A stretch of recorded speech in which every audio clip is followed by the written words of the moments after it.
Hey, it's Dr. Phil, and I'm talking to you from my conference room at Paramount Studios today, and I am with Coach Mike here. Mike Baer, you were introduced to him this season on the show because he's agreed to help me with a lot of the folks that we're working with this season. And he and I were having lunch, and we were talking about this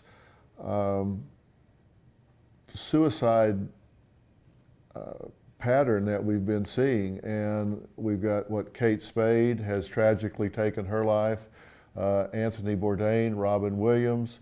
We go back a little bit, Chester Bennington from Lincoln Park, Chris Cornell from Soundgarden. There's just been a lot of really high-profile suicides, right? There's been a lot, and I think a lot of people are confused and looking for some answers. One of the things that I get asked a lot is this really happening more, or is it just that because we've got the internet and there's so much going on coverage-wise that we're just hearing about it more, or is it really happening more?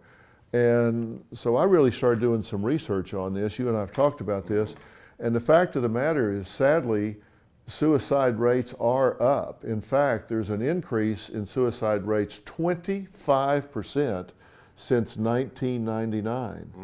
And that's a lot in 18, 19 years. That's a big jump, don't you think?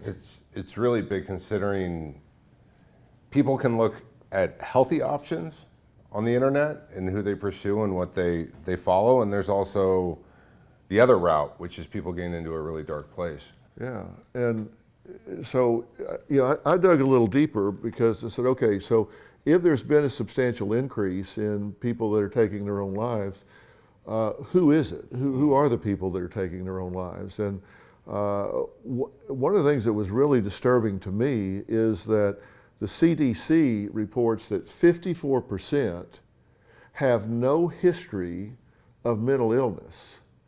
And here's what that means. That means they are untreated. It doesn't mean they don't have mental illness. It means because they have no history of mental illness, that means they haven't been in treatment. They've had mental illness, most likely, but have not been treated for it because they have no history of mental illness, meaning they haven't engaged a treatment facility, a treatment professional. So they've either had an untreated mental illness or they have encountered some kind of acute stress, grief, abuse, some romantic breakdown, some financial crisis. So 54% of these people had not engaged any kind of mental health professional or treatment facility before they took their life. Which makes it really hard to know their diagnosis, what the treatment plan would be, how to actually help someone. A lot of people out there have friends who they may be concerned about and they don't know how to talk to them. Yeah, but think about it. What you're saying is so important because that means they had not even been through the first line of defense. How many of those people, even going to their first counselor, that maybe they're a counselor at their church, their neighborhood therapist, how many of those, even the first line of intervention, could have been saved that never reached out?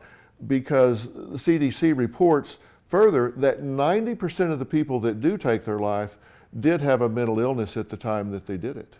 Yeah. 90% of them were not mentally healthy when they did it, which means it wasn't a rational decision.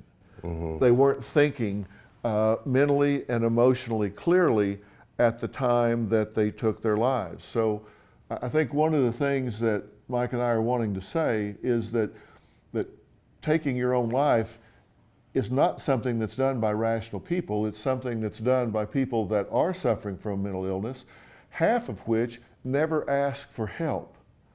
So that's very suggestive of an issue of asking for help, and we're going to talk about that in a little bit. I'm curious, one of the things when we got together and I was asking you questions is to understand a little bit about the psychology of someone who would take their own life. There's so many different theories. It's almost one of those taboo topics.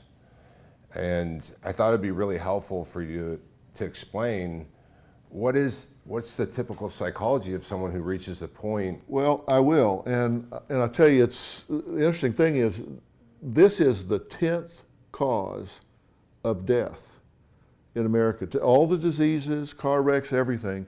Suicide is the 10th cause of people losing their lives. There are 45,000 people a year take their own life. And the problem is, this is not a single factor phenomenon. It is a complex, multi-factor phenomenon. And what leads to suicide can be a combination of a lot of things. Often it involves problems with relationships, it involves problems with drugs, it involves problems with sickness, where someone is terminally ill or they have a sickness that creates a lot of pain and they lose hope. It involves people that have career issues, problems with their job. It involves people that have tremendous financial burdens and they don't think they can get out from under them, or they have big legal problems where they're criminal or civil, but they just feel that they're just completely overwhelmed.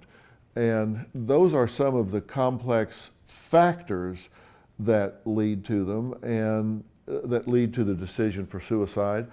That's not so much about what they talk about with themselves. And I tell you what, we've been on for a while, so I want to do this a couple of more times.